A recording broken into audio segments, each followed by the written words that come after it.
Welcome all. Hello, good evening, everyone. I am Dr. Samir along with Dr. Sachin Patil as a moderator for this group of MAHAIP Subspeciality.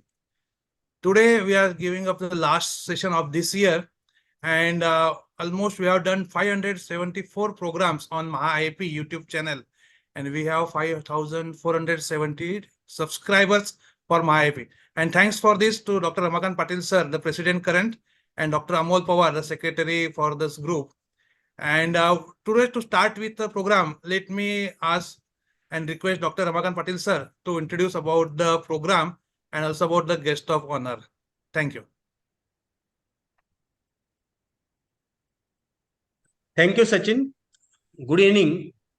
And as Samir has rightly said, that MAHAIP, due to the boon of COVID, most of it was not a boon, but this is one of the boon of virtually all academic activities are going on. And this one of the 4 programs which was started by Dr. Hemant Gangulia during his presidency. And in addition to that, we have started two new more programs like Immunization Dialogue and Adolescent Care Path. And this subspecialty connect, every episode, it is ably being handled by Dr. Sachin Patil and Dr. Samir Sadawarte. And they are guided by Vice President of MAHAIP, Dr. Sham Chaudhary and Dr. Prashant Jadhav. And every time we are having a feast of academic activities and today also in this last program of this year, but I am sure that incoming body under presidency of Dr. Ram Gopal Chezara, and against Amol Pawar is secretary for coming 2 years also, and they will definitely continue these excellent programs of MAHAIP and in a visionary way started by Dr. Hemant Gangulia. Today we have got an honor and privilege to have Dr. Santanu Dev, who is an intensivist. I didn't get his formal introduction, but I know him as a very upright person, a studious academician, head of department, and intensivist. And I will like to congratulate on behalf of all MAHAIP and all the delegates, Dr. Shantanu Dev. He has been rightly, ably, and deservedly been chosen as Vice President of East Zone. And it is definitely, we call it in Marathi, Satpatri, that is a able person has been chosen at the helm of affair. And ours is academy. And so academician will be more deserving this post of Vice President. And friends, we have got a very wonderful topic for today, the Surviving Sepsis Campaign Guidelines. And intensivist Dr. Minash Sheikh is going to deliberate on that. And Samir will formally introduce them. And my very young friend, a very good academician, Dr. Amol Murukute, who is our homegrown academician, intensivist, and we look up at him for many academic activities. I was given a responsibility to write oxygen practices, good oxygen practices in good practices module. And Amol was the important contributor to it. So Amol Murkute and Dr. Rishikesh Thakre, both of them have written that part of good oxygenation practice. And he is going to talk on unbundling the bundle care. And this, I think it will be, this lecture will help in disseminating this to the every pediatrician who is doing level 2 care, level 1 care, and even level 3 care. It has got the, along with surviving sepsis campaign guidelines, this is very important in preventing infections. So many 5-6 bundles are there. Probably Amol will tell us about pain bundle also and many more bundles, and which will be unbundled. So with this, our secretary Amol Pawar probably after high flying has able to join. I was calling in, so I give him a responsibility and opportunity to introduce Dr. Santanu Dev sir formally, and then I hand it over back to Samir. Over to you, Samir, then Amol. Yes. Pallavi Hello. ma'am, Dr. Mina Sheikh wants to join. Please let him in. Yes, sir. I'm trying. Yes, sir. Samir Okay. sir. Yes. So I will introduce Dr. Shantanu Dev sir as a guest of honor for today. He is also the zonal coordinator for IAP BLS course, and he has been the EB in 2018, 2019, and 2021. And this year he won the vice president post from the East Zone with a majority of the votes. So welcome to Dr. Shantanu Dev sir. Sir, are you there? Shantanu sir? He is there. He is there. Yes, I'm there. So I will ask request Shantanu Dev sir to speak a few words about the program for today. Dr. Shantanu Dev Thank sir. you. Yes, thank you, Dr. Samir. My greetings to Dr. Ramakant Patil, President of Maharashtra IIP, then my close friend, Dr. Amol Pawar, Secretary of Maharashtra IIP. I can see my seniors, Dr. Hemant, who is there, Dr. Samir Sadwarte, also I have met him several times, and Dr. Sachin Patil. Actually, I was in another meeting with the President of 2024 and the OBs, and then I came here, so I was a bit late. Sorry for that. I feel so much privileged and honored that you have called me today to be here with all of you, and it would be very interesting to listen to the deliberations. I wish all the best to the speakers, Dr. Amol and Dr. Minhaj Sheikh. He is also a friend of mine. I keep on meeting him in the conferences also, and we have had good exchanges over there. Dr. Minhaj, good evening. Sorry, my apology for delay. Yeah. I also was a bit late. Yeah. So thank you all so much, and I wish that all other states would emulate the successes that you are having on the digital platform. You are having so much of academics on the digital platform that it is an envy of all of us. How you keep on managing it week after week with a tight, with a fixed schedule, and it is benefiting so many of your members. And I really salute all of you for the hard work for the last 3-4 years. And like Dr. Ramakant has said, it is a boon that has come out of COVID. Not everybody has benefited from COVID, but this is one of the boons that has come out of COVID. Thank you all so much. I do not want to stand between you and the speakers, and I wish today's program all success. And I wish all of you a very happy 2024 and a very happy new year also. Thank you so much. Thanks, Shantanu Dev sir. Thank you. Now I request Thank you. Sachin Patil sir to introduce today's speakers. Sachin Patil. Good evening, everyone. Myself, Dr. Sachin Patil, EB MAHAIP 2023. I am fortunate enough to introduce today's speakers, Dr. Amol Murkute sir. Sir is a pediatric intensivist practicing at Nashik. Sir is a director of Safalya Hospital for Children and Critical Care. Sir is a West Zone IIP ALS BLS trainer. Welcome, Amol sir. Sir will be delivering the topic of unbundling the PICU bundle care. The another speaker we having Dr. Mina Sheikh sir. Sir is a senior consultant PICU NSU Lilavati Hospital Mumbai. Sir is a editor in chief for Jimla 2020. Sir is a associated editor for Journal of Pediatric Critical Care. Sir had many positions in the IIP, like EB member of IIP Intensive Care Chapter, then treasurer of Maharashtra IIP Intensive Care Chapter. Sir was a EB member for Mumbai IIP also. Sir was West Zone Coordinator for CIP Task Module. Sir is National Faculty for various Pediatric Critical Care, Neonatal Care, as well as various IIP modules, and more than 30 publications. So now, and Sir will be delivering on the Surviving Sepsis campaign, guidelines and overview. Now, without wasting much time, now I request Dr. Amol Murkute sir to start the first session.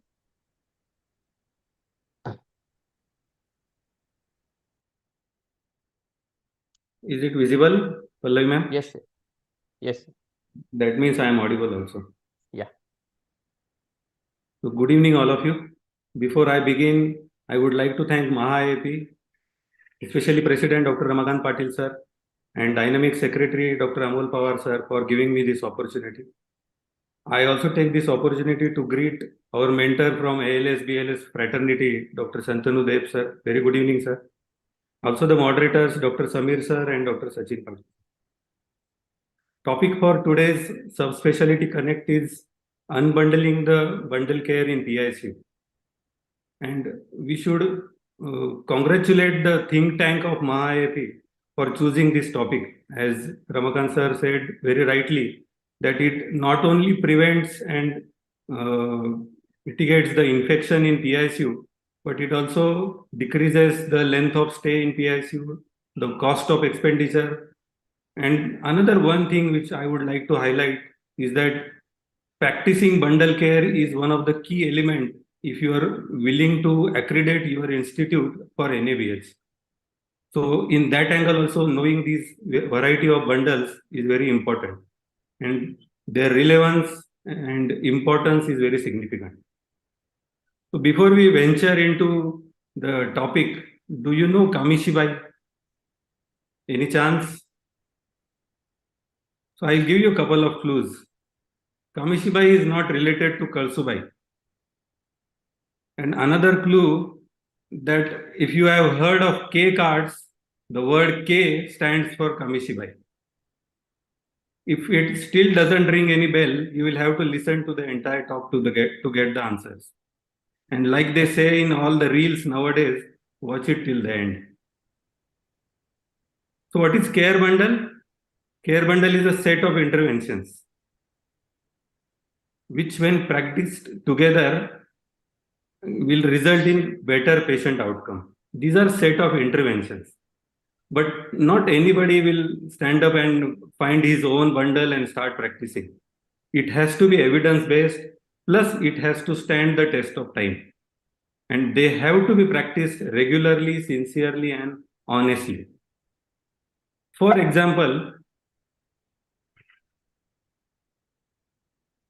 this is one new bundle from Surviving Sepsis Guidelines. It also has 5 interventions, which when practiced together will result in better patient outcome, especially in the patients of sepsis and septic shock. But I will not dwell into this bundle, as Dr. Minaj in subsequent talk is going to dwell more on sepsis and septic shock and its guidelines. So which are the common care bundles which we are going to see today is VAP bundle, CLAPSI bundle, COUTI bundle, and SSI bundle. VAP stands for Ventilator Associated Pneumonia Prevention Bundle, CLAPSI for Central Line Associated Bloodstream Infection Prevention Bundle, COUTI is Catheter Associated UTI Prevention Bundle, and SSI is Surgical Site Infection Prevention Bundle. Let's start each bundle one by one. So VAP is Ventilator Associated Pneumonia. And if I have to describe it in simplest of terms, pneumonia that arises within 2 or 3 days of intubation and mechanical ventilation. There are many other criteria, but this is the simplest one. This is the VAP care bundle given by AIMS, which was published in 2017. It has mainly 6 items. The first one is to prevent the iatrogenic spread of infection, mainly harbors around the universal aseptic precautions, including hand hygiene. Second is for prevention of aspiration, that is by elevating the head end and draining the gastric contents. Third is for oral hygiene, that is rinsing the mouth with chlorhexidine. Fourth is ET-related factors, where appropriate inline suction is done, proper suction protocol is followed, ET cuff pressure is monitored. Fifth one is related to ventilator equipment, like changing the ventilator circuits only when they are soiled, preventing the contamination of the equipment, and draining the condensate away from the patient. The sixth one is also called as sedation vacation, but most of the time it is included in the fifth one, that is ventilator related care. So by and large, VAP bundle consists of these 5 things: hand hygiene, head end elevation to 30 to 45 degree, proper and optimum suctioning technique, ventilator care related management, and last but not the least is oral care. So hand hygiene, as we all know, it is one of the single most effective method to prevent VAP. Sadly, it is one of the neglected thing as far as PICU is concerned, unlike our NICU counterparts, where hand hygiene is given a lot of importance. Hand hygiene, we all know that it prevents the spread of these deadly MDR bugs. Head end elevation, it has to be at 30 to 45 degree. Modern day beds, they have these like these indicators at the side railings, this blue indicator, which can clearly tell you the degree of head end elevation. Head end elevation prevents aspiration, it promotes postural drainage, it enhances the ventilation and oxygenation. In addition to that, it helps in reducing the ICP. Suctioning technique, the age-old order 6-hourly suction, 8-hourly suction should not be followed. There should not be any schedule. Only when the secretions are visible and there is unexplained desaturation, in suction has to be done. Disposable catheter all the way, even for oral and nasal suction, separate catheter has to be used. There should not be any saline installation in the ET, unlike previous guidelines. And if you have to flush the suction catheter in between, you have to take saline in a sterile wide mouth container. And there are many adult studies which describe the subglottic suction, that is the suction beneath vocal cords and just above the the ET tube. But sadly, the ET tubes with subglottic suction port are not available in pediatric population. This is a ET tube with the port provided for subglottic suction. The blue port is for the cuff to be inflated, and the yellow port is to suction the secretions just below the vocal cords and which are superior to the cuff. And in adult studies, they say that subglottic suctioning is one of the important factors. But till the time till these tubes are available in pediatric population, we cannot practice it. Ventilator care related management, routine change of circuits is not advised. They should be changed only when soiled and damaged. System has to be closed as long as possible. You should use inline suction if possible. The condensation from the tubing should be drained away from the patient. Nowadays, double heated tubings are available which are devoid of any condensation. Cleaning and maintenance of ventilator.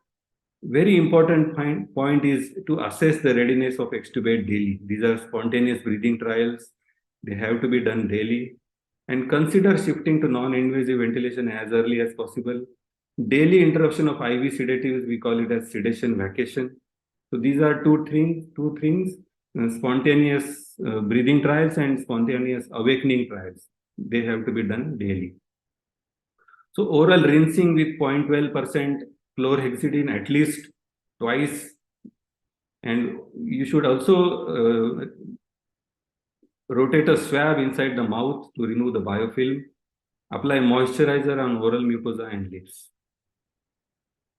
As far as DVT and stress ulcer prophylaxis is concerned, it is not usually recommended in pediatric population. It is usually one of the key factors in VAP bundle as far as adults are concerned. But DVT prophylaxis has been recommended, especially in post-pubertal kids with severe sepsis. Apart from that, all those kids who have undergone recent surgery, having chronic medical, cardiac and renal disorders, those who are having malignancy, those who are having CVP line in situ, and should be given the DVT prophylaxis.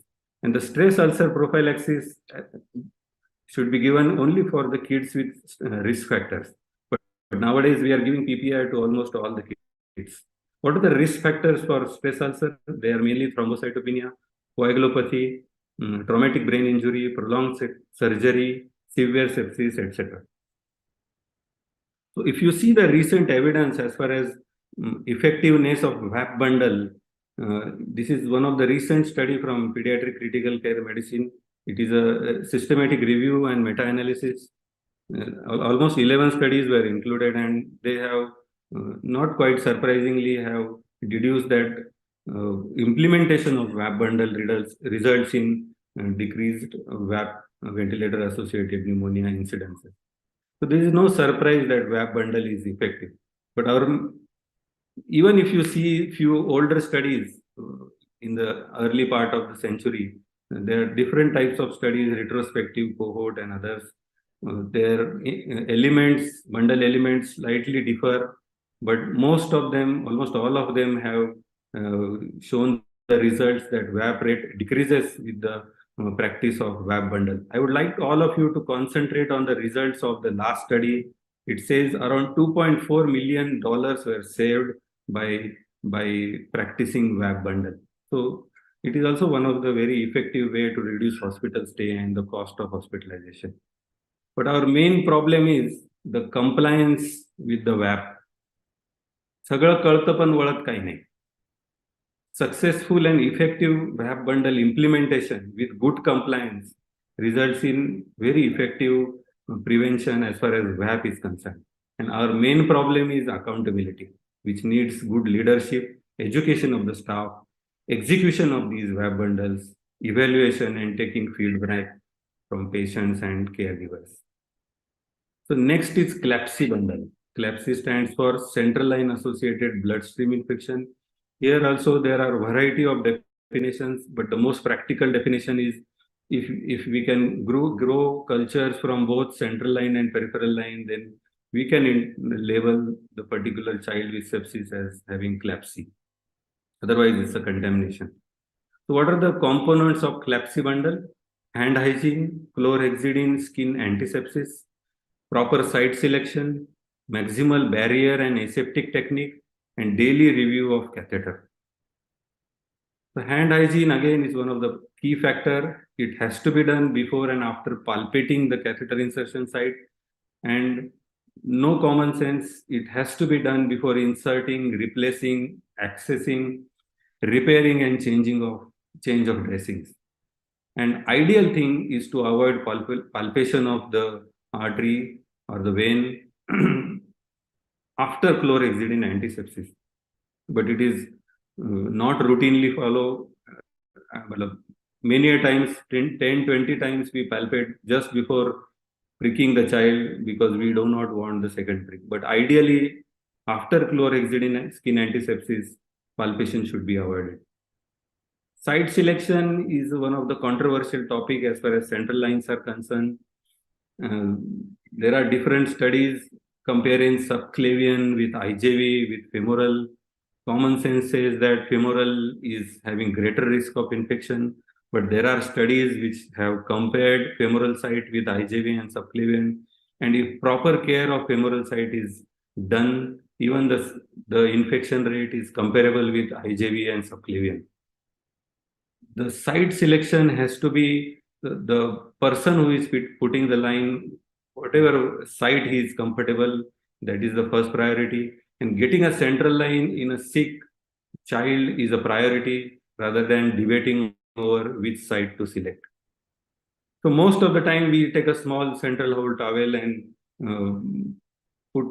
drape the child in the area around the central line insertion site.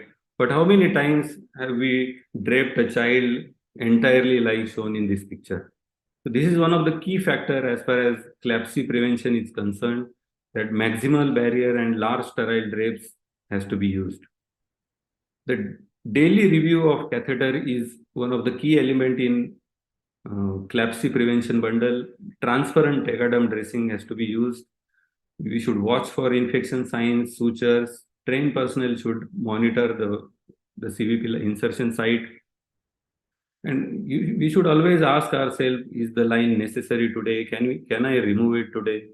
And hub care, cap care, and tubing care is also one of the important factors.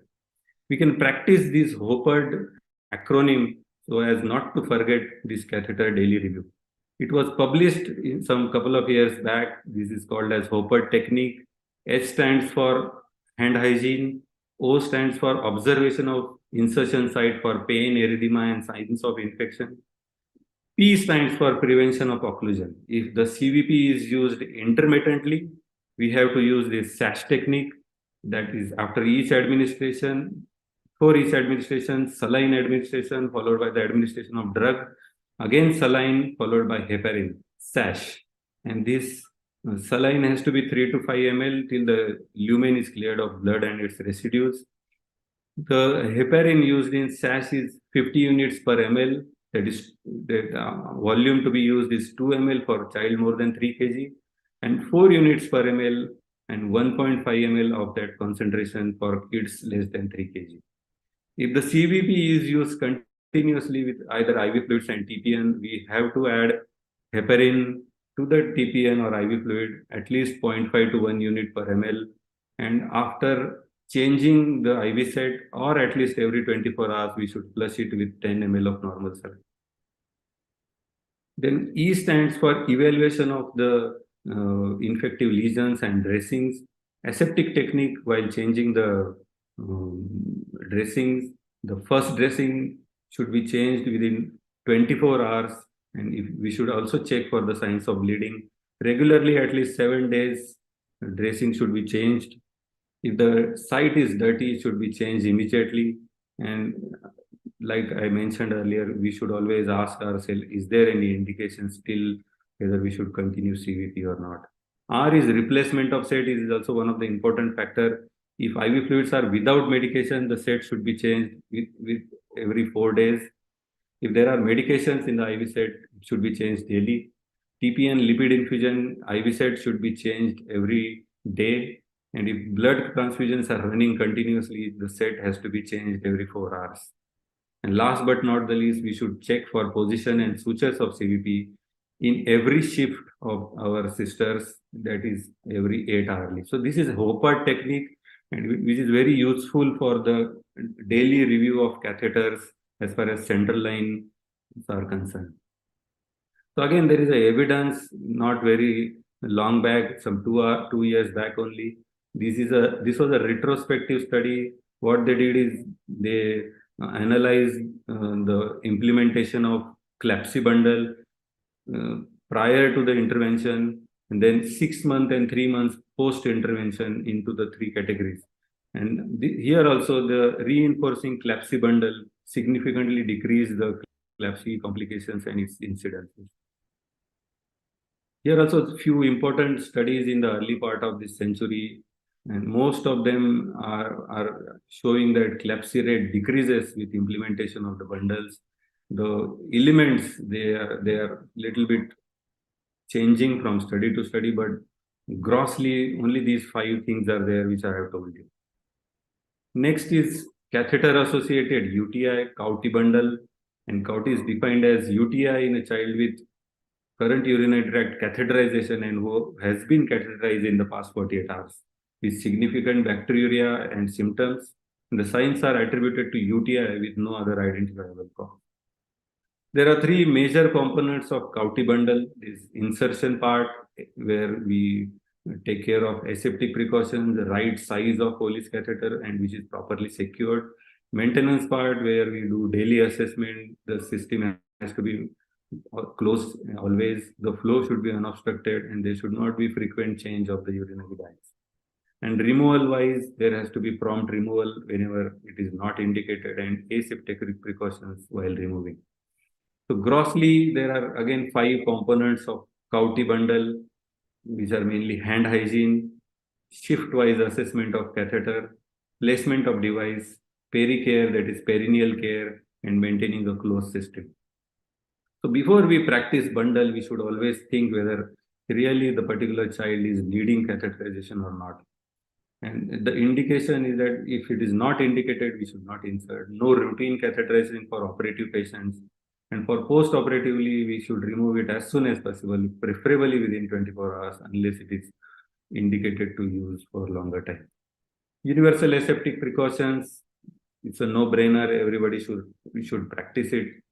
The device, that is the Foley's which we are placing, has to be of right size. It should be properly placed. The tubings should be free from kinks.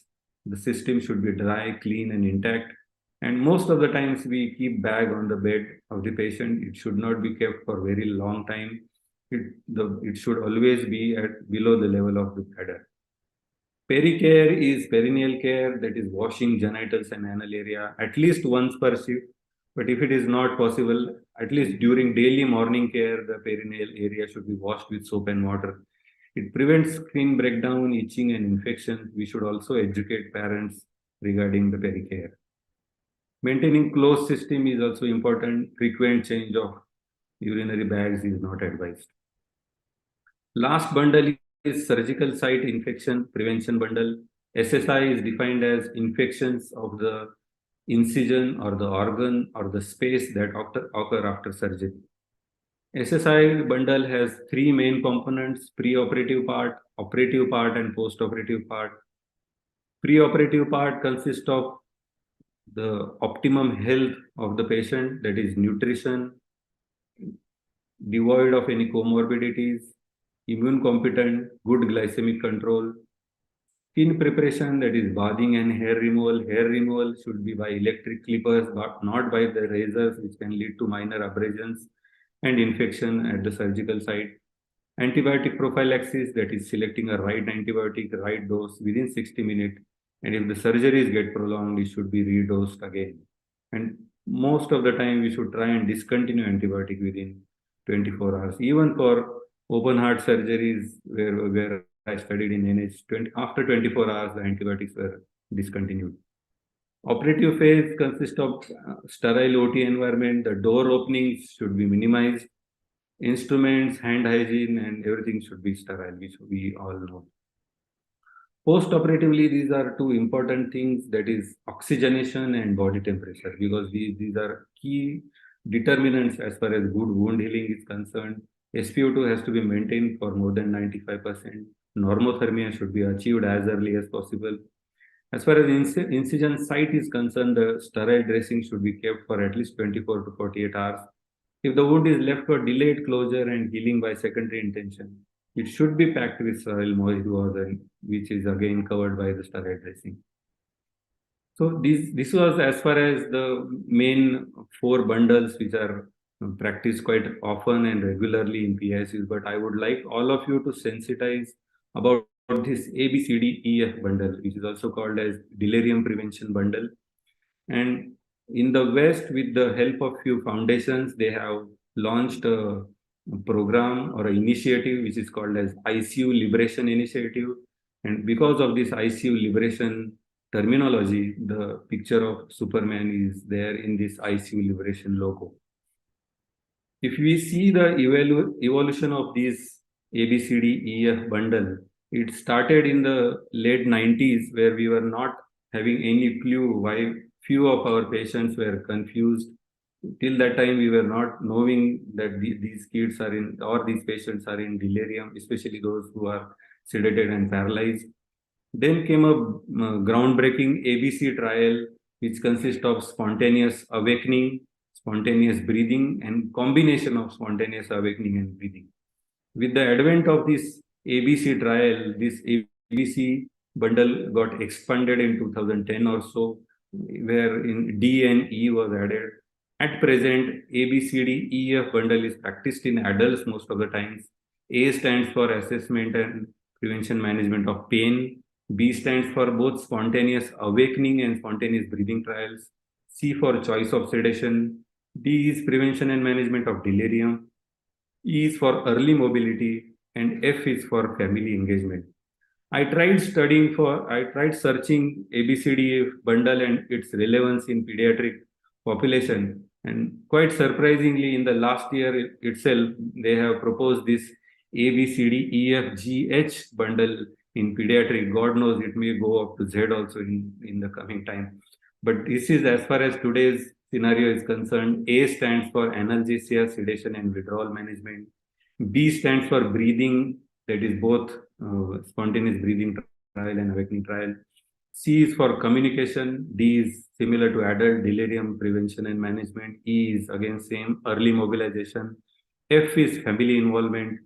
G is added here with good nutrition and good sleep.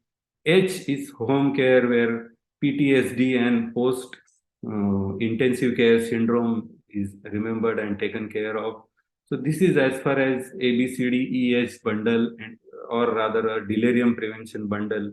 I would all of you to go back and try and implement this relatively new bundle in your ICU settings. So in short, we have VAP bundle, which consists of hand hygiene, head and elevation, oral care, proper suction protocol, and proper ventilator care. CLAPSI bundle, which has hand hygiene, site selection, optimum site selection, chlorhexidine skin antisepsis, maximal barrier precaution with maximal drapes, daily catheter review, and not to forget the Hopper technique here. The Cauty bundle has hand hygiene, shift-wise assessment, proper placement, perineal care, and maintaining a closed system. SSI bundle, preoperatively optimum health, skin preparation, antibiotic prophylaxis, intraoperatively sterile OT, universal aseptic precautions, and postoperatively optimum temperature, oxygenation, and incision site care. So this was as far as variety of bundles in PICU is concerned. As I said, these bundles implementation is one of the key things to be followed as far as NABH accreditation is concerned.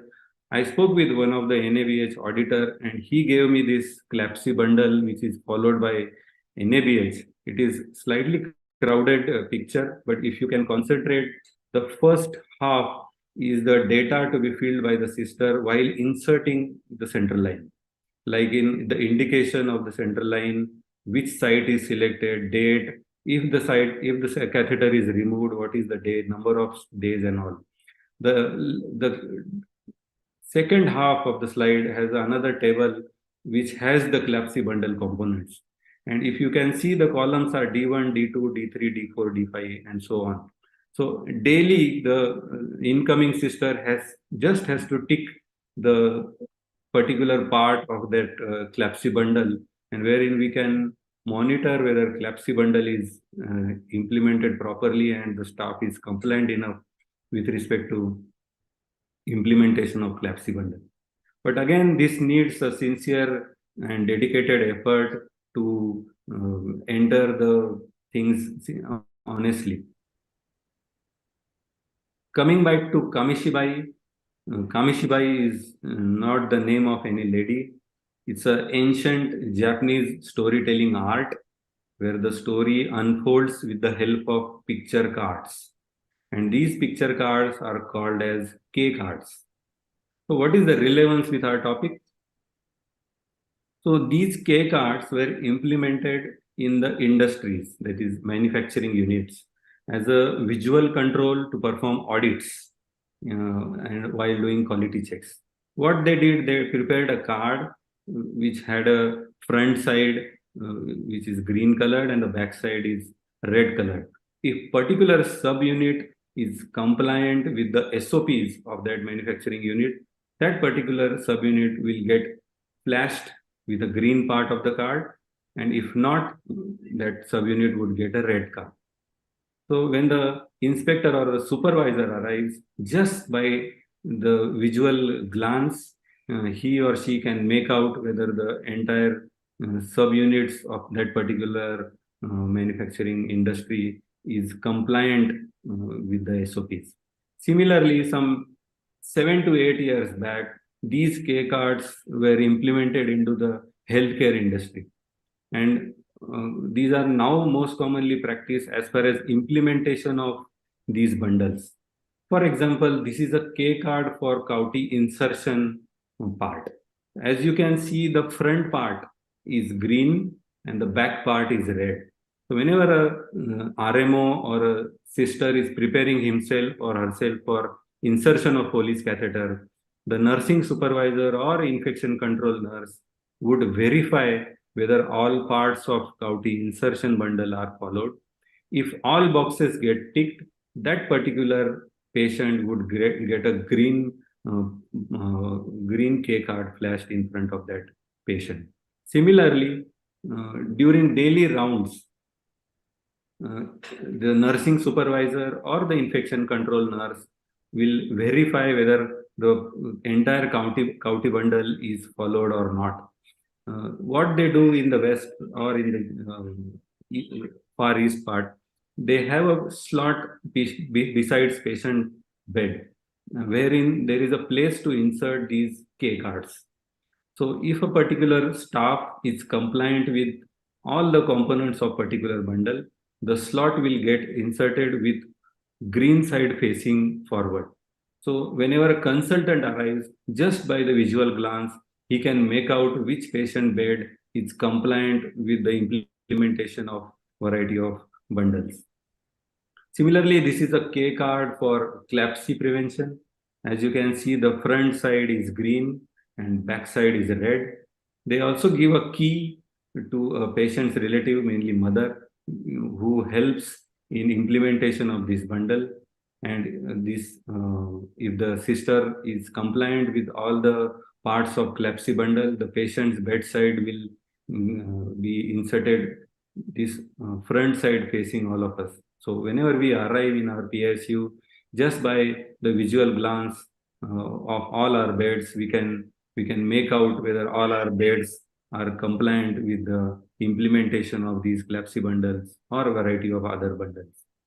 And we can also analyze our K card data by these two charts. This is first one is Kamishibai Kaizen newspaper, where all the issues are enrolled date wise. And second one is Pareto chart, where number of red answers. Suppose a particular day gets a red card. So for that particular day, how many reds were scored in our PSU? We just write in front of that date. So if you can see Pareto chart left side, there are dates written, and below there are components of the CLAPSI bundle. Suppose if a particular sister gets a red card, what has to be done? She has to be educated at that moment only by the nursing supervisor, infection control nurse, also by the consultant who arrives later. So and all the deficiencies in that particular bundle, they are corrected at that moment of time. So this is as far as K card and its implementation is concerned, and monthly data is retained in this Kamishibai Kaizen newspaper or these Pareto charts. There are many studies coming up with implementation and effectiveness of K cards as far as implementation and compliance of bundles and consult, and they are found to be very effective, because our main concern was implementation of these variety of bundles. Thank you very much. The crux of the matter is bundle मारण्यापेक्षा bundle पाळलेले कधी पण चांगले. Thank you.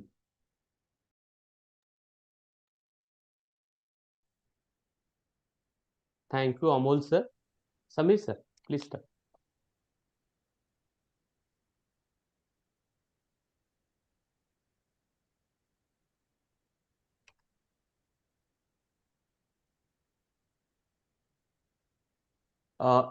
Meena sir mute आहेत तुम्ही.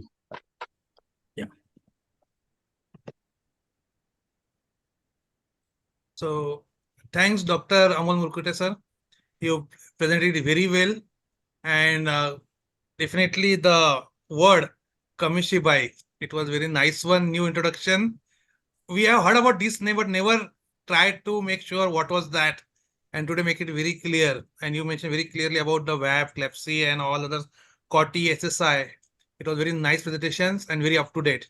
So those who have missed, they can see it on the YouTube again.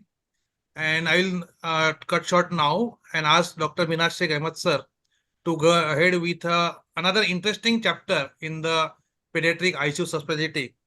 And over to Dr. Minash Sheikh sir. Survival sepsis campaign. Yeah. Thanks. Yeah.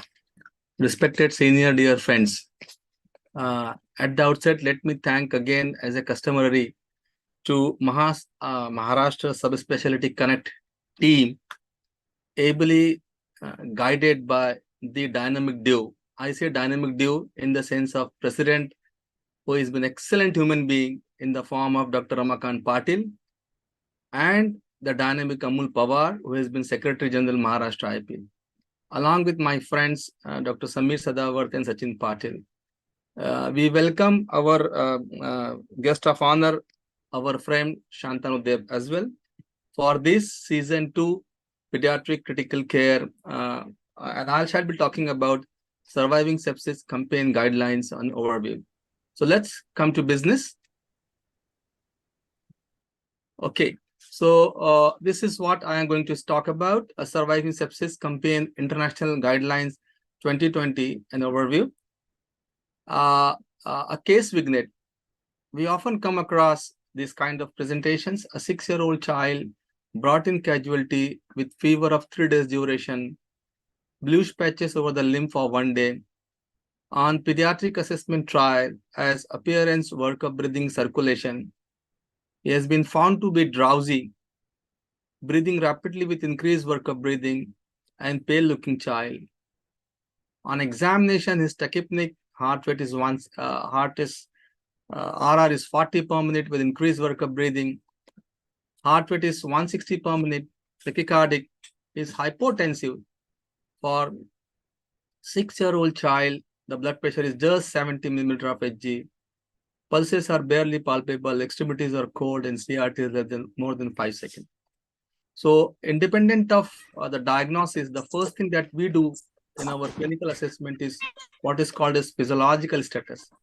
So, physiologically, this child has had hypotensive shock with respiratory distress. Etiologically, will be going later, but let us optimize the physiology. So, this child is found to be in hypotensive shock with respiratory distress following in febrile illness. And this has been the classical pulse teaching which has been told to us how to evaluate. To evaluate 3 main organ systems as respiratory, circulatory, and neurological. Respiratory, the physiological status we categorize with PAT triangle and our primary assessment as A, B, C, D, E. We categorize either respiratory distress or respiratory failure based on the etiology, which can be upper airway obstruction, lower airway obstruction, lung parenchymal disease, and disordered control of breathing. In circulatory, again, we categorize, this is very important concept, as a compensated shock versus hypotensive shock. And then we have these kinds of shock, that hypovolemic shock, distributive shock, cardiogenic shock, and obstructive shock. Similarly, neurological assessment, we see whether this cortical involvement or brainstem involvement, either because of primary brain dysfunction or secondary brain dysfunction. So this is a classical pulse teaching with regard to evaluation of the physiological status of 3 main organ systems. Thereby, early intervention. If we intervene early, we revert back. If we don't intervene, this may progress to the cardiopulmonary failure and compromise outcome.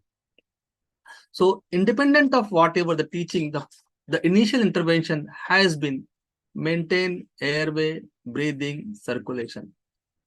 We often tend to give the oxygen, but give the oxygen as high flow oxygen.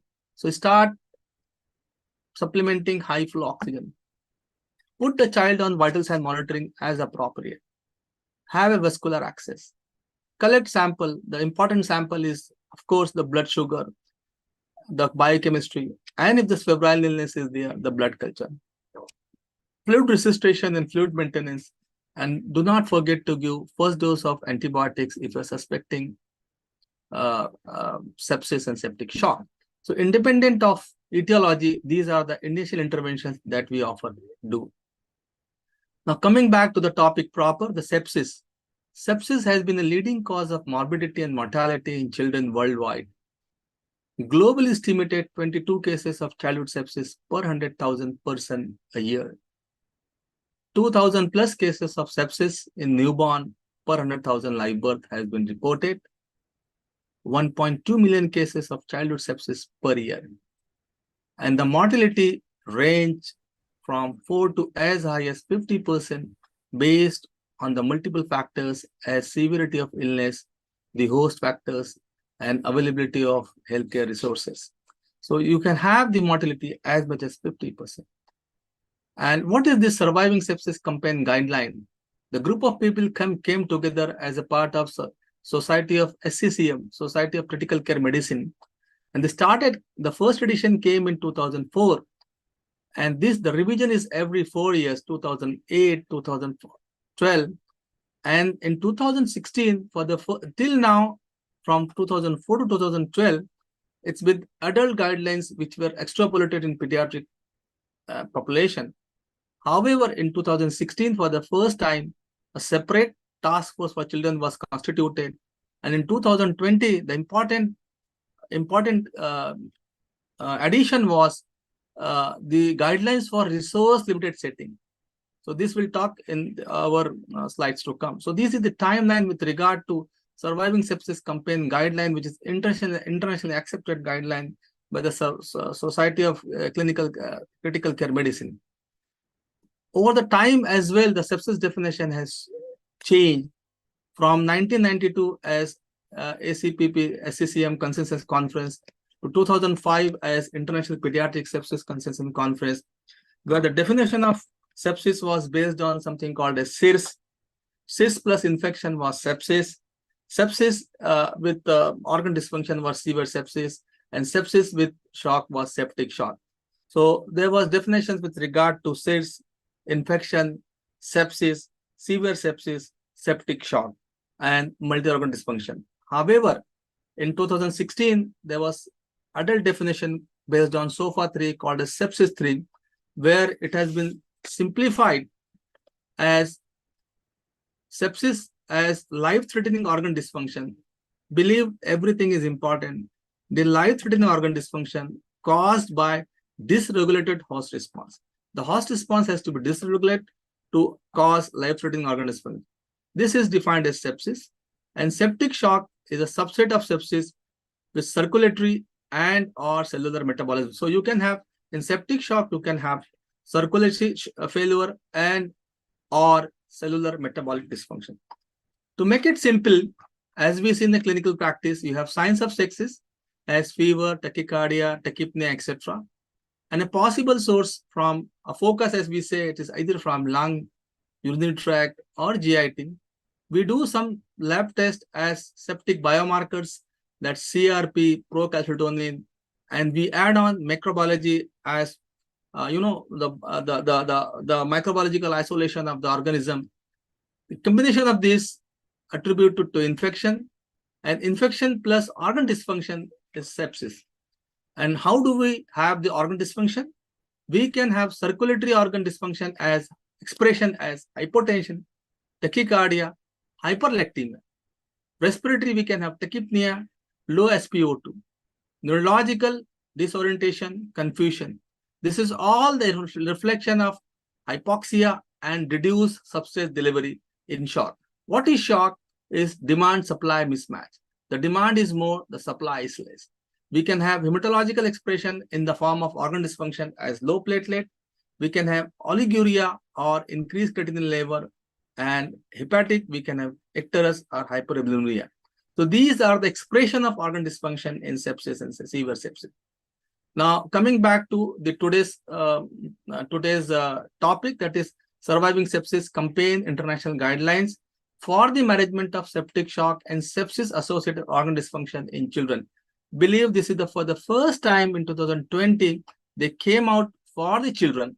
And in here, we have our own Dr. Suchitra Ranjit from India, and again, Dr. Nilesh Mehta, who has been trained at KM Hospital, Mumbai, is an international renowned intensivist at US, plus Akash Deep, who again has been trained at Nayan Hospital, now at King's College London. So our own people are very much the part of this internationally acclaimed and accepted Surviving Sepsis Campaign International Guidelines for the pediatric.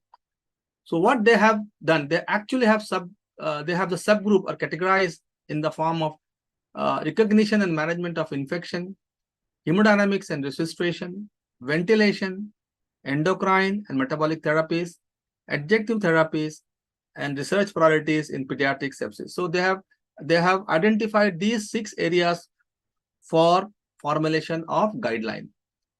There were total 49 international experts, 12 international organizations, and the scope of guidelines, the guidelines which is applicable is include all term neonates more than 37 weeks up to 18 years of age at hospital, emergency, and acute care setting. So preterm newborns were not included because of their physiological and pathological variations.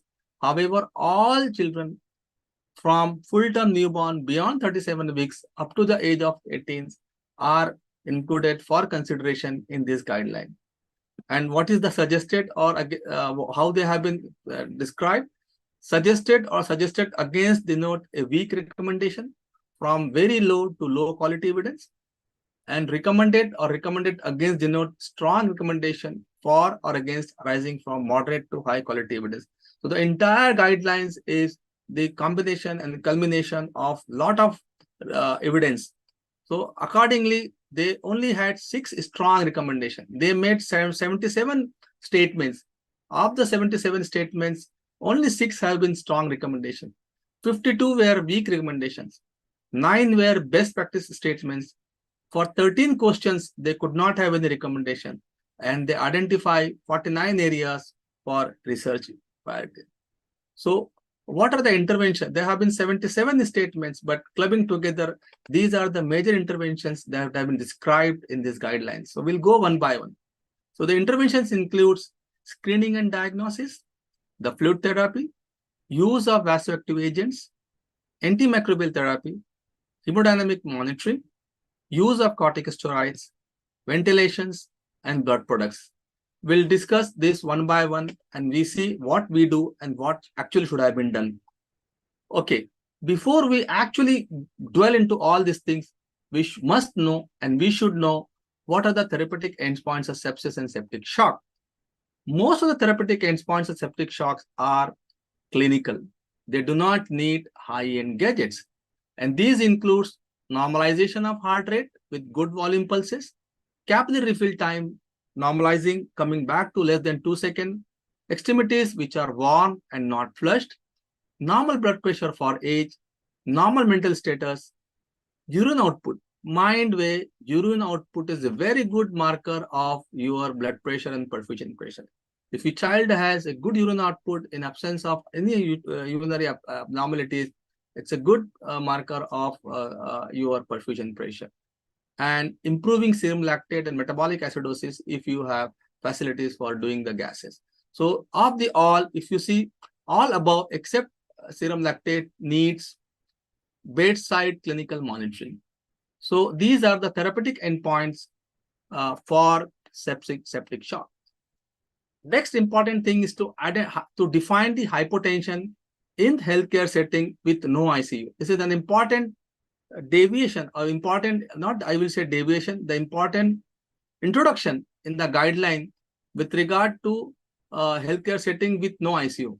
So how they have defined hypotension in healthcare setting without intensive care is systolic blood pressure less than 50 in children less than 12 months of age, systolic blood pressure less than 60 in children 1 to 5 years of age, and systolic blood pressure less than 70 in children more than 5 years of age have been described as hypotension.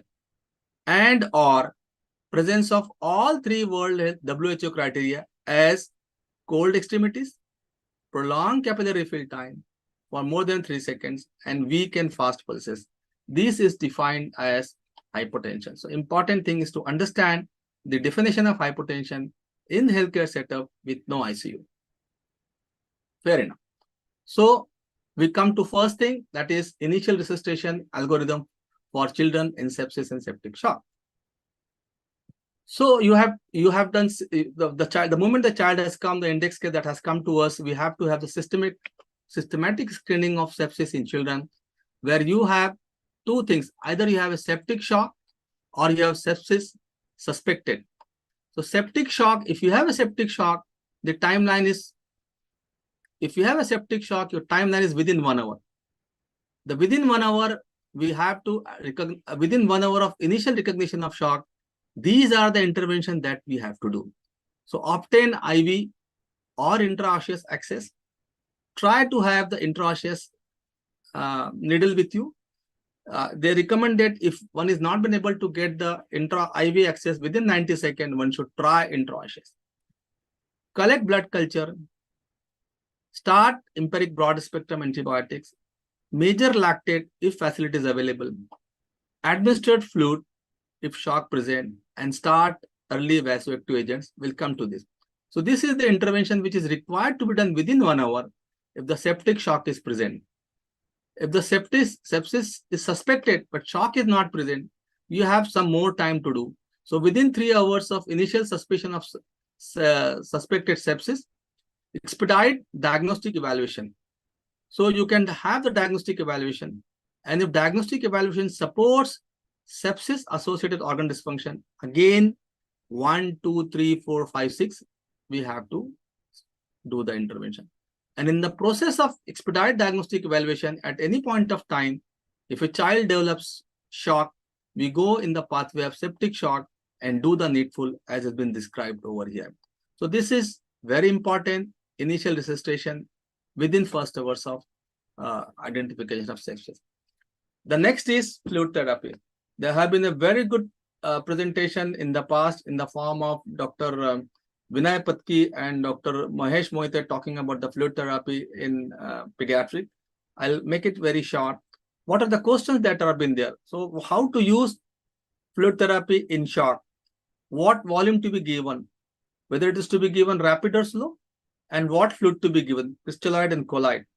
So please understand that shock has been categorized as compensated shock and hypotensive shock. What is compensated shock? You have all signs of hypoperfusion minus low blood pressure. That means you have tachycardia, tachypnea, CRT more than 3 seconds, cold extremities, but blood pressure is maintained. Body is trying to compensate. So this is called as compensated shock. We have to act on this point of time and not allow the child from going compensated to hypotensive shock.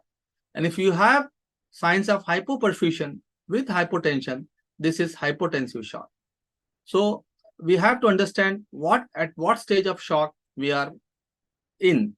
And another important thing is that shock is a dynamic state. It's not that it will be hypotensive and will remain hypotensive. No, if we act fast, it will immediately go to reversal of shock. So we have to be on the bed when the child is in shock. Then what volume to be given, whether it is to be given rapid or slow, and what type of fluid to be given. What about rapid and slow? If you have a hypotension or hypotensive shock, independent of the etiology, you have to give the fluid fast. In that event, what we say is pull and push method. So you have you have a drip, you have a 3-way, you just pull and you push. So pull and push method, this is the rapid way of giving the fluid in a child who is in hypotension. Don't sit on the patient. Don't ask that if the patient is hypotensive and asking that give the fluid over half an hour. No. Hypotension is an emergency. You have to revert to normal tension as early as possible. In that scenario, you have to give the fluid fast. We'll talk about types of fluid later. Now, again, the algorithm which has been prescribed in the Surviving Sepsis Campaign guideline, fluid and vasoactive use in management of children with sepsis and septic shock. Again, here, as we said, there are two ways. One is healthcare system without intensive care and healthcare system with intensive care. This one component. Second component is with hypotension and without hypotension. Let us discuss the healthcare system without intensive care in a septic shock child. So if you don't have intensive care and abnormal perfusion without hypotension, do not give fluid boluses unless there are signs of dehydration with ongoing fluid losses. The entire idea is to have a conservative fluid therapy. So if there is no hypotension, no fluid boluses. However, abnormal perfusion with hypotension, even in setup where there is no ICU, if signs of fluid overload is absent, fluid volume 10 to 20 ml per kg. Assess hemodynamic response to fluid and repeat fluid therapy as appropriate. So this is healthcare system without intensive care, without hypertension, with hypotension. Now, if you have a healthcare system with intensive care, independent whether there is hypotension or no hypotension, the volume resuscitation is indicated. The entire idea is not to convert a child who is volume responsive to volume overload or volume tolerant to volume intolerant. So that in an ICU, which is in a setup where there is no ICU. So you have to have little bit conservative with regard to fluid therapy. And having done this thing, if shock is resolved, perfusion is improved, do not give more fluid boluses.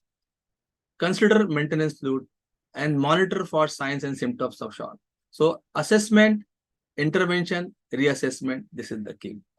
Okay, how this conservative fluid therapy has come up? There's a very interesting trial all of us must know called as FEAST trial. This FEAST trial was done in African children wherein they found the mortality after fluid boluses in African children with severe infection. This was the same setting probably as we have, the low resource setting with limited access to PICU admission. 3,000 plus children between 60 days and 12 years of age with severe febrile illness and abnormal perfusions were enrolled. And the interventions were 20 ml per kg of normal saline or 5% albumin in one group, and second was no bolus.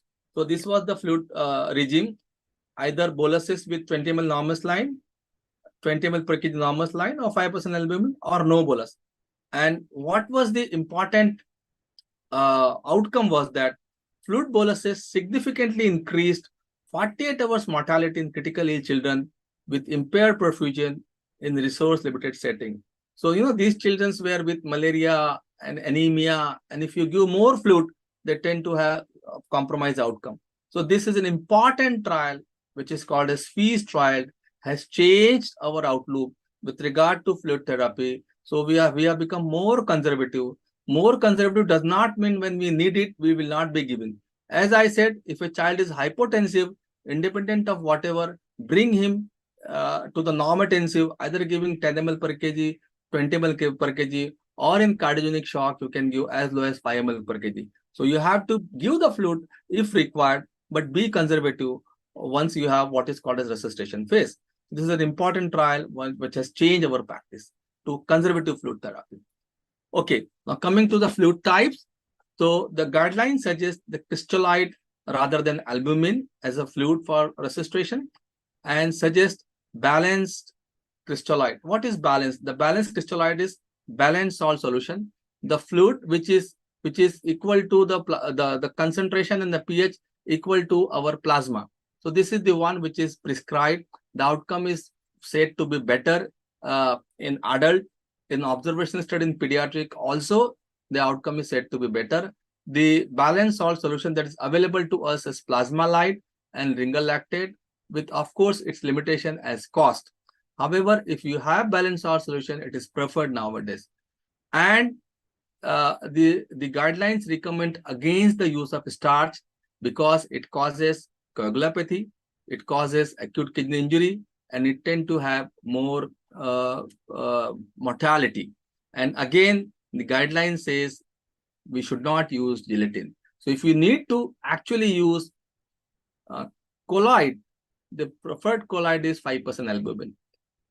Okay, so in our case, the child was volume resuscitated, started IV fluids.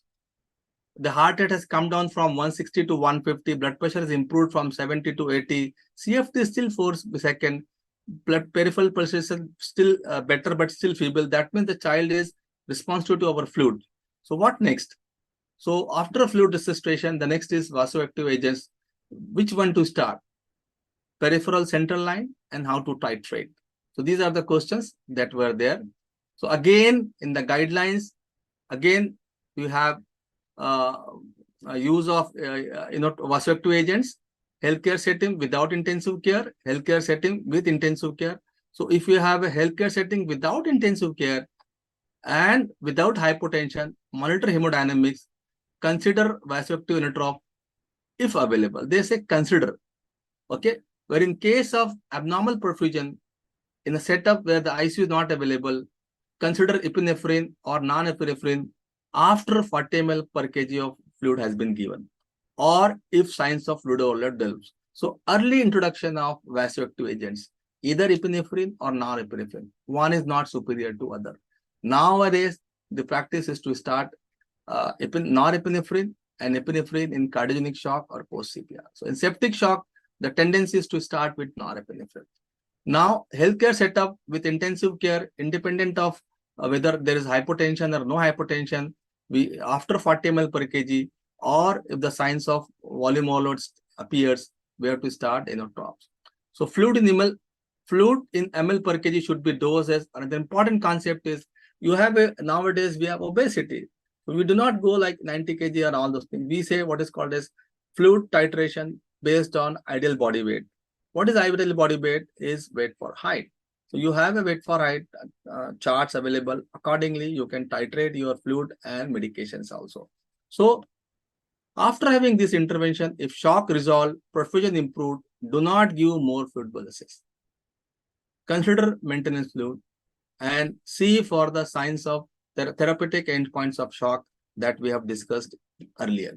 So this is with regard to the guidelines talking about the use of vasoactive agents following fluid resuscitation in two kinds of settings. Now, vasoactive medications, what guidelines suggest? Use of epinephrine rather than dopamine, use of norepinephrine rather than dopamine. This is the guideline says. That does not mean if we don't have epinephrine and norepinephrine in our setup and dopamine is available, will not use. The preference is given to norepinephrine, epinephrine, but if these are not available, we can definitely even today use dopamine, but the preference is for epi or norepi. And this very well can be given from the peripheral line. You can have the large bole riddle as possible and double dilution to 4 times dilution, peripheral lines, low concentration. Even epinephrine and norepinephrine can be given for short time and convert to central line as early as possible in a given setup. So this is with regard to vasoactive medications, their choice and their route of administration.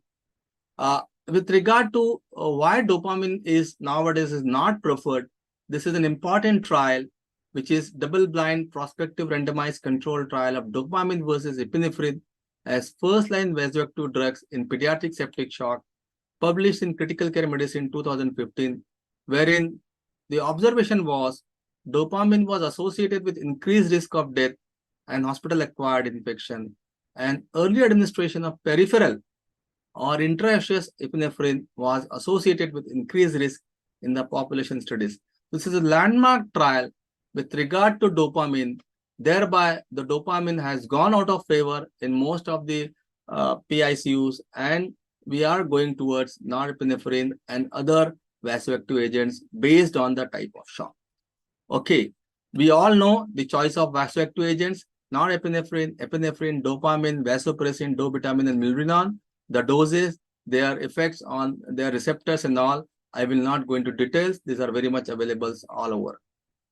Okay, now the next question was the use of antimicrobial. So in children with septic shock, recommended started empirical broad spectrum antibiotic as soon as possible within first hour of recognition. So two things are important. If you have a septic shock, we have to give within 1 hour. And if you have sepsis without shock, you have 3 hours for antimicrobial administration. So earlier it was 1 hour. Now, if you have a septic shock, you can give within 1 hour. Without septic shock, without hypertension, you can give within 3 hours. Okay, this is another important trial which has been done in adults actually, where within first hours, first dose of broad spectrum antibiotics, if you see the survivors, this is the time in hours till start of therapy, and this is the percentage of survival. If you give early antimicrobial, the percentage of survivors in the better, as there's a delay in the use of antibiotics with regard to hours, the percentage of survival progressively decreases. So this is established. The more the number of hours delayed in start of antibiotic therapy, compromise the outcome. So sepsis is all about time. You are on guard. Okay, next, with regard to hemodynamic monitoring, the guidelines committee says unable to issue any recommendation about whether to target what MAP and all. However, in practice, we target the mean arterial pressure between 5th to 50th centile and or around 50th centile. This is important. However, do not chase the number, chase the physiology. At lower centile, if your child is maintaining the maintaining the hemodynamics, your output is good, clinical is improving. So do not make the higher numbers and give the higher vasoactive agents. No, see the physiology. At lower vasoactive agents, if your child is doing good, accept that. This is with regard to hemodynamic monitoring. Suggests not using bedside clinical. Another important thing in the past was warm and cold shock. Now this warm and cold shock is no more there, because our own studies done by Dr. Suchita Ranjit from Chennai she studied the systemic vascular resistance. She found that in cold shock, the systemic vascular resistance should be like, it's a vasoconstricting shock. However, she found there was vasodilatation. So what is clinical may not reflect with regard to in the actual patient. So there is no more warm and cold shock. Now they say vasoconstrictive or vasodilatory shock. Okay. Now what else with regard to hemodynamic monitoring? If facility is available, blood lactate is suggested for monitoring of the shock. Okay, the case continued. Child was volume resuscitated, has received 60 ml per kg with IV fluids maintenance. First dose of antibiotic given. Epinephrine is moderate dose, 0.5 mics per kg per minute. Blood pressure is still borderline. Pulse is just palpable. CRP 3 to 4 seconds. CRT 3 to 4 seconds. So this is catecholamine resistant septic shock. What next? So use of corticosteroids. The guidelines suggest that either IV hydrocortisone or no hydrocortisone may be used if adequate fluid resuscitation and vasopressor are not been able to restore hemodynamic. So what we do is actually we give the steroids in a set of patients who are like, have received the steroid in the past. Say for example, nephrotic syndrome, or a patient who are on steroids for transplant and all, coming with sepsis and septic shock, or a patient who has adrenal insufficiency. They are right after volume resuscitation and vasoactive medications, we add corticosteroids. This is one set of patient.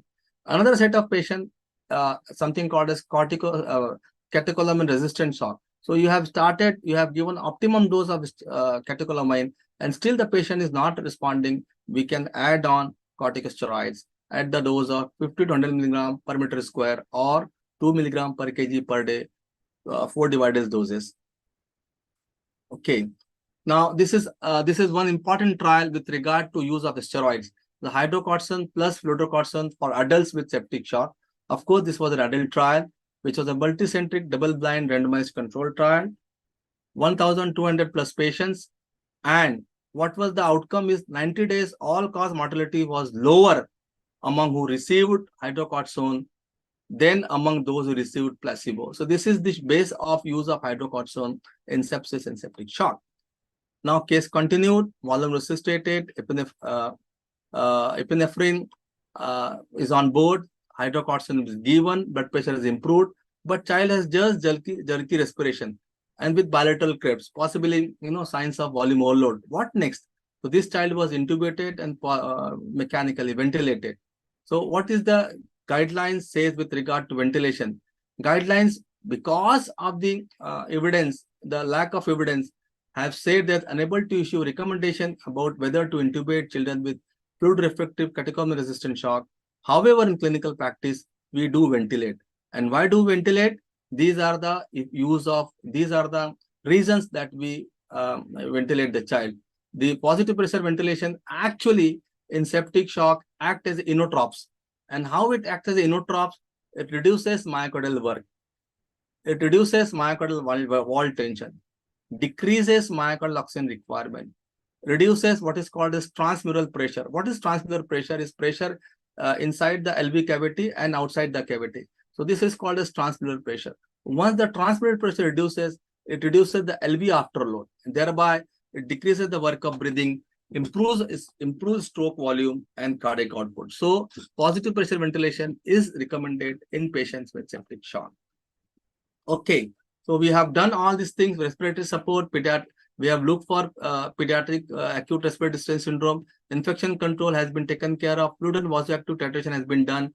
We have to continue our reassessment. Hydrocortisone has been given, and antibiotic has been taken care of. Important recommendation with regard to blood product, which is often misused. The guideline says it suggests against transfusion of RBC. That means conservative. No transfusion should be given if hemoglobin is 7 gram and above and child is stable hemodynamic. So stable hemodynamic child, we can tolerate the and there is no bleeding. We can tolerate the hemoglobin as low as 7 gram%. So hemodynamic stable, not much of oxygen requirement, accept the hemoglobin up to 7 grams. Another important thing is platelet transfusion.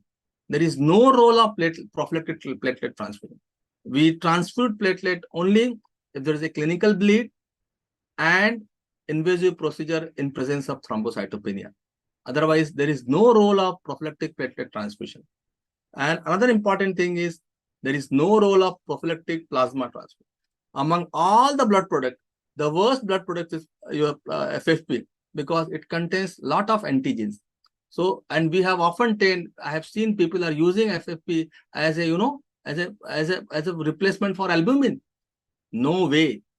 There's nothing like plasma transfusion for all those things. So FFP is only to be given again if there is a clinical bleed or if there is a invasive procedures. So no numbers unless there is a significant, if FFP, your INR is more than 2 and all those things. Otherwise, wait, do not give the plasma transfusion also. And again, restrictive use of IVIG. We do see the use of IVIG in right, left, and center. So all blood products have to be used judiciously and conservatively. So the key changes in the guidelines are it promotes the restrictive fluid therapy. So you have to be very careful with regard to fluid therapy. Each bolus should be 10 to 20 ml per kg. What has gone in will not come out. So you go slow. Replaced epinephrine or norepinephrine in place of dopamine as a first choice. This is the guideline says. And the time frame of 3 hours for antibiotic initiation in children with sepsis without septic shock, which was earlier within 1 hour. And no more emphasis and cold and warm shock. The way forward, the guideline needs to be adapted to local clinical practice in the light of experience, clinical acumen, judgment, and available resources for its maximum benefits and utilization. And in brief, what we have talked about, this is what early identification, initial stabilization, resolving signs of sepsis. With this, all has to be done within 1 hour. And if within 1 hour, our child is going back to improving, well and good. If he is deteriorating, send the child to set up where the PICU is available for further intervention. So take to work message, no more take to home message, because home is different, work is different.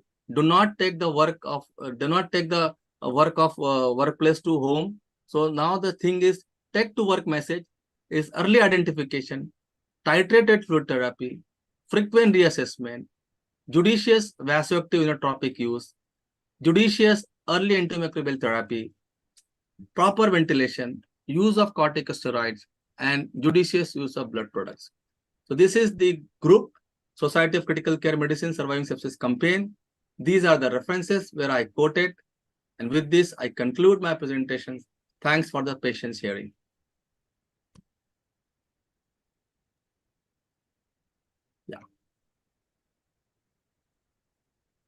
Yeah, over to the moderators, please. Dr. Minal, very excellent presentation as usual. And I'm very happy that both the speakers spoke very well today. And I'm sure that all our delegates have learned a lot of things today. Any questions? Let me ask here.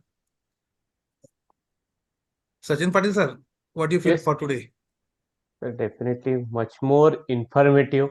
And we know that Mina sir definitely at working since so many years in a pediatric ICU.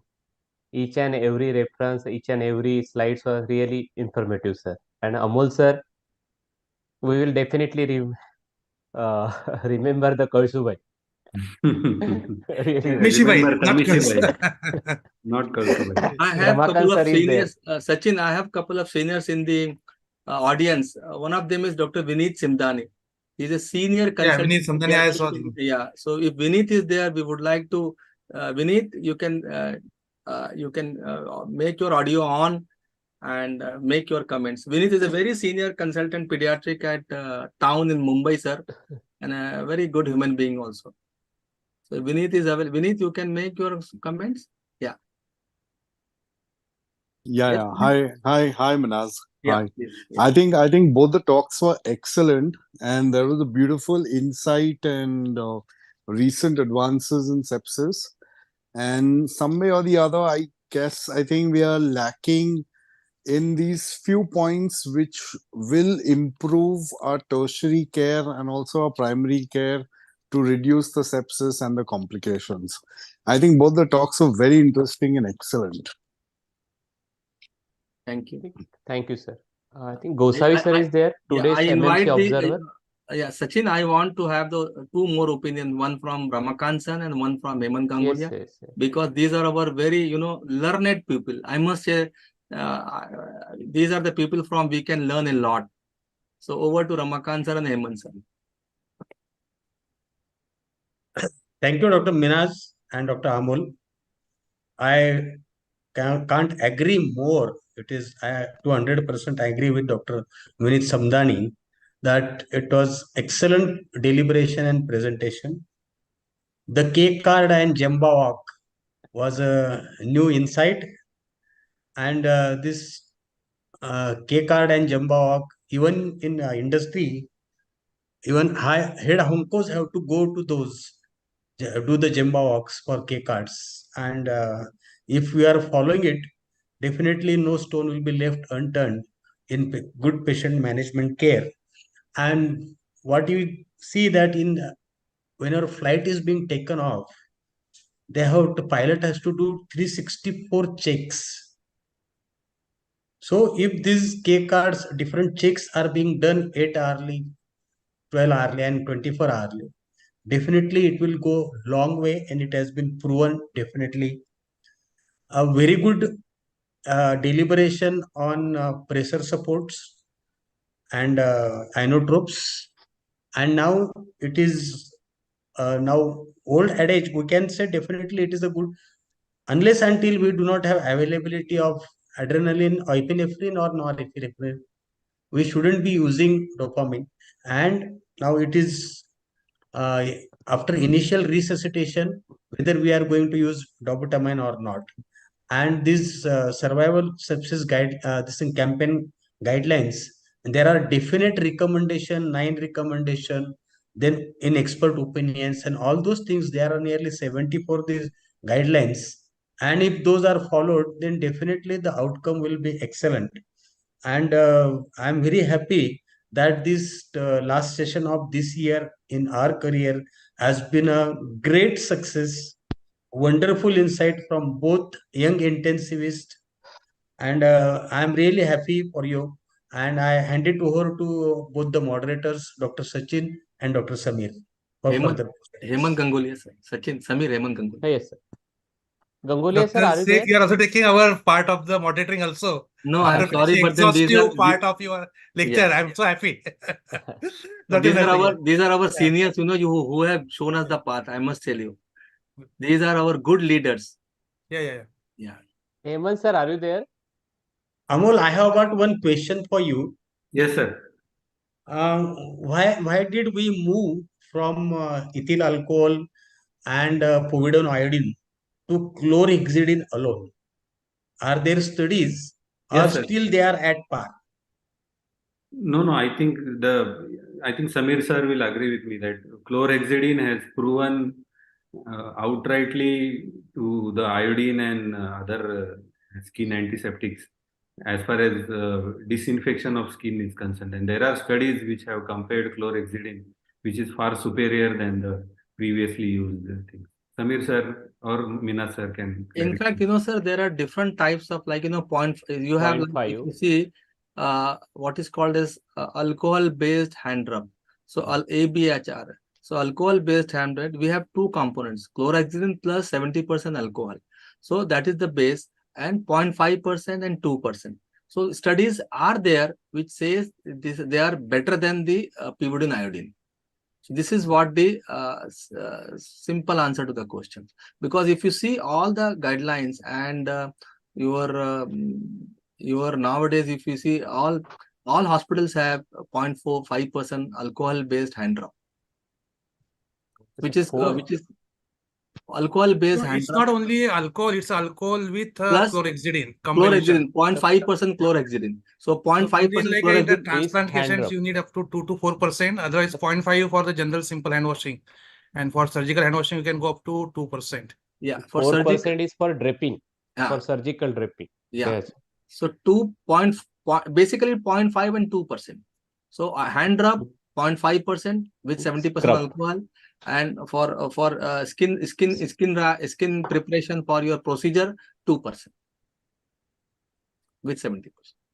Thank you for elaboration. My question was, why did we move from this Yeah, the pyridine iodine to this. Saddle. alcohol, povidone, iodine, alcohol? Because we have completed the full circle. Yes. It was initially chlorhexidine. Yeah.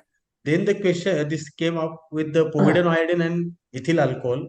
Yes. And now we have again gone back to chlorhexidine. So what I remember is the studies are in favor of alcohol-based chlorhexidine preparation, 0.5% and 2%. This is what, because we used to run a module called as picnic.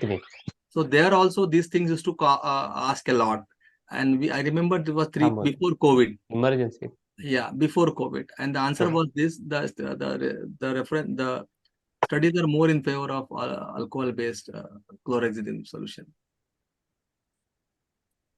Amol, one more. Actually, you have corrected it because initially it was ABCDEF. The A bundle and C bundle was overlapping. Correct. Now they have made it ABCDEFGS, and this C is replaced by communication. Correct. Rather than this sedation and this.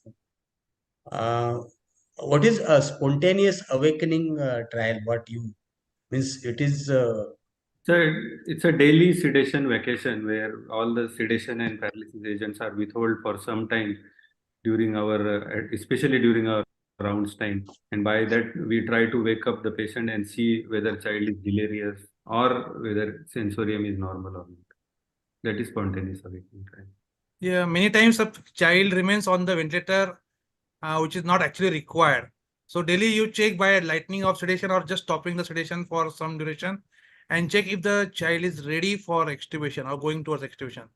And in at least 15 to 20% of the cases, you are able to actually extubate such patients without any fear if they tolerate the spontaneous breathing trials. So, sir, with regard to like what you're talking about, Amol has rightly said that this is yesterday only I did a seminar in the webinar in the NB where we talked about rehabilitation in the PICU. So this rehabilitation is early rehabilitation, and one of the important things which has been discussed was the sedation and delirium is a deadly combination. So we have to come to the normal circadian rhythm of the child. So once the resuscitation phase is over, the child is stable, bring back to the physiology which is normal for this child. What happens, in a child who's in the ICU, it does not know what is day, what is night, where are their parents and all. So all those physiological and physical, like you have to have a light also. You have to rotate your light. You have to have a dim light. You have to have the less noise. You have to bring the parents for the child care. So all these things are part of now ICU care. This is called as early rehabilitation in PICU. Apart from hemodynamics, ventilations, antibiotics, IV fluids. So these are very much part of ICU care right from the word go. Once the child is stabilized, resuscitation phase is over, think of all these things. And all these things have shown the better outcome. Length of hospital stay has come down. Length of ICU stay has come down. Recovery has improved. So these are all observations. Of course, there are no head-to-head RCTs for this kind of questions, but there have been many observations. And as Amul has rightly said, this ICU liberation is discussed way back in 1980 when we were actually not having the good ICUs in our part of the world. Now it has come back after 30 years again. ICU liberation and delirium, sleep, sedation, nutrition, all these things are a part of ICU bundle. Yeah, regarding even sedation also, they mentioned nowadays use dexmedetomidine compared to the morphine and fentanyl, because both these drugs, fentanyl and morphine, has long half-life. So actually when you stop these sedations, still the amount in the body, because they dissolve in the fat cells and they liberate over the times. So Even after stopping, the action may remain on for 4 to 8 hours. And sometimes you feel the child is more awake and you try to extubate this patient. And within next few minutes to hours, he again go back to sleep and then respiratory depression. Because what was stored in the body, which is now releasing back from the fat cells, and thus causing again the hypoventilation syndromes, and patient required reintubations. So a lot of changes has been also happens in those part also, and dexmedetomidine is the drug of choice. We use it frequently also, and that's make difference. So bundle care is combination of all these things together, as Dr. Mina said, and it has definitely make a lot of difference. One more question about hydrocortisone, fludrocortisone combination. Yeah. So Yeah. when did they give fludrocortisone along with hydrocortisone? In So- fact, that was only the trial which has been used. Otherwise, in clinical practice, we only use hydrocortisone. We don't use fludrocortisone. Fludrocortisone we use in patients with DI. There we use. Otherwise, we don't use. We don't use. We only use hydrocortisone. That is, the dose is 50 to 100 milligram per meter square, or 2 milligram per kg per day, or 0.5 milligram per kg per dose 6 hourly, till you have a catecholamine resistant shock. The moment shock is improved, the moment your dependence of vasoactive agents has come down, we stop hydrocortisone. You cannot, like, if it's only 3 to 5 days, you can outrightly stop. Because this adrenal insufficiency, when the use of hydrocortisone has reduced the use of vasoactive agents. So it is only adult study and should not be extrapolated in pediatrics. No, sir. No, it's a very much part of standard care. Though, again, as I said, the guidelines have not given the very strong recommendation. But in clinical practice, it's there. There are two indications. One is catecholamine resistant shock, and second, independent of catecholamine resistant shock, after adequate volume resuscitation, if a child is an vasoactive agent who is like receiving the hydrocortisone, who is receiving the steroid in the past. So, for example, nephrotic child, a child with transplant patient who are on steroids, or a child with hematological disorders on steroids. In those patients, even if it is no catecholamine resistant shock, early resuscitative phase, we give steroids because it has relative adrenal insufficiency,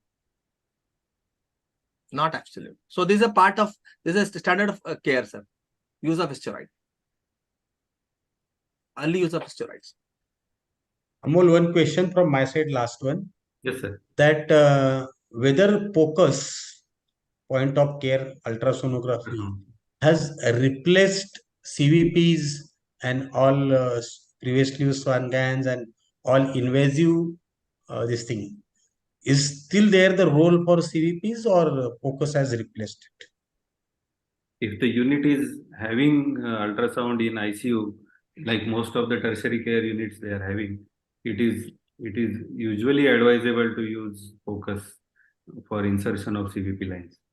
And if not, traditionally in the setups where we are working, where still ultrasound is a thing to be dreamed of, we are still relying on the traditionally palpation and insertion of CVP lines and the things. No, sir, what is your question, sir? Use of ultrasound? My question is that whether POCUS has replaced CVPs. I'm not saying about use of POCUS for putting in a CVP lines. Well, Amul, should I answer this question? Yes, sir. But we still need central lines, no? Even if we do POCUS assessment of CVP. No, infusates for that central lines, okay. But for monitoring of central venous pressure, then POCUS is preferred, sir. POCUS is preferred. Sir, there are types of, what are the settings? Like you talk about three things you talked about. One is POCUS versus CVP, POCUS versus pulmonary PAC, pulmonary artery catheter. Two things you have talked about. So I would say POCUS is taking a lot of place in ICU care. However, each one has its own role. Say, for example, I'll talk about PAC, pulmonary artery catheter. Though pulmonary artery catheter is out of favor, it's because of technical reasons. But if you have a pulmonary artery catheter particularly in the cardiac ICU that they have, still it is very useful. The kind of information that we get, no one will give.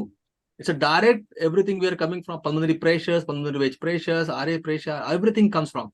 The point is the technical feasibility and the utility. Not all the cases required PAC, number one. And not everywhere the PAC technicality is available. Having said that, we have seen in the cardiac ICU, still they do it, but it is very useful. This is with regard to use of PAC. Second is CVP.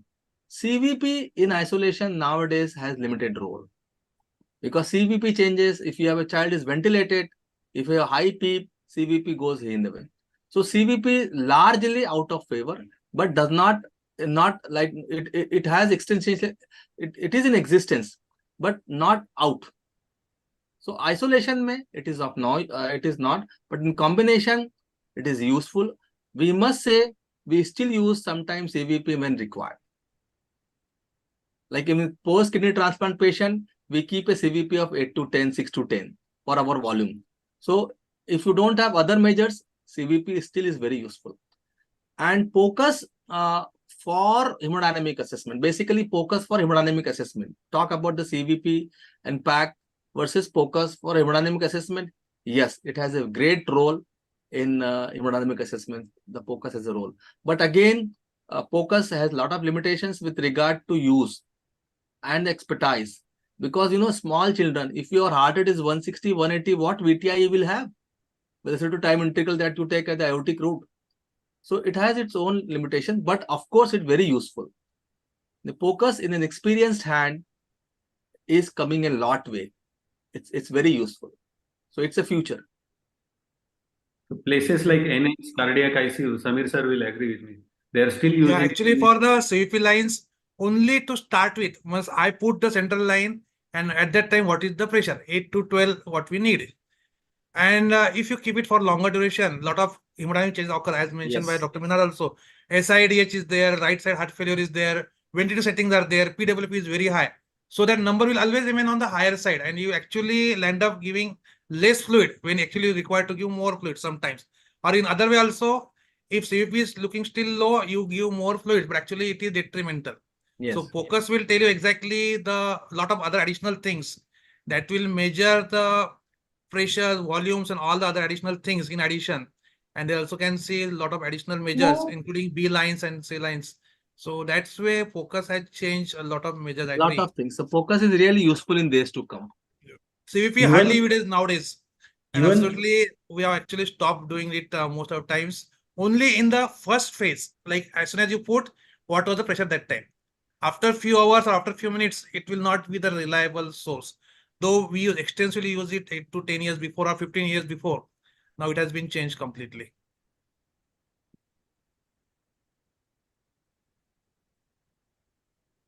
Any other questions from audience? You're okay with that? I always say Ramakant sir has, he will ask question in all kind of webinar because he has some insight in that particular subject. Sir is always interested, and our questions are very good questions actually good related to the topic. That's why I said let him speak. Anyway, we are going to give a chance to everyone. That's fine. Any other questions in the chat box? Sachin, have you find out? I could not find any other question on the chat box. Our speaker has elucidated it so well Yeah. that no one has got difficulties.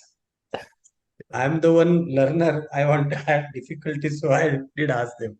Yes. So, Sachin Patil sir, any questions you have? Otherwise, we can No, wind up. sir. We don't have right now any questions. Wonderful. But everybody has to practice these bundles of care and implement the surviving sepsis campaign guidelines. At least those 9 are very important. Yes, very Yeah. But 100% very good, strong recommendation. Everyone has to inculcate it. Yeah.